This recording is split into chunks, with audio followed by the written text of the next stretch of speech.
Columbus Super this season is just around the corner, and if your website is still stuck in 2020, then there's a high chance that you'll be losing tens of hundreds of $1,000s in this season.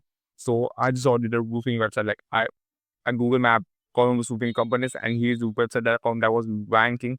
But like it's really, really basic. If some homeowner is relying on this website, there's a high chance that they are not going to contact this company.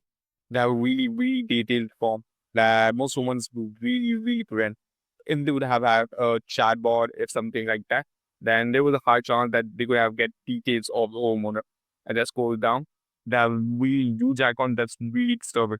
If you're having icons like this on a website, then there's a high chance that no homeowner is going to believe you because this really, really looks really basic.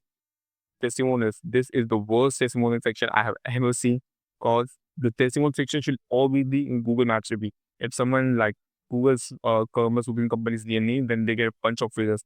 If I click on those results, then I'm not going to a Google Maps, I'm going to a website.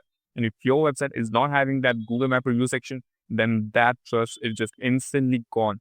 It's really important for you to mention all those Google reviews in your website. You guys scroll down, let's look at this. The website has already ended. That's like really, really short paged and not detailed. They do not have their proof of work mentioned. They do not have any reason. If I'm the homeowner, I should contact them. So if your website looks like this, then it's really important for you to update your site. It's really important for you to create your site according to algorithm, according to proper CPAs to get more inquiries, to get more calls, and close those $15,000 projects. If those projects are going to a competitor, then it's really, really important for you to back and stay on your company.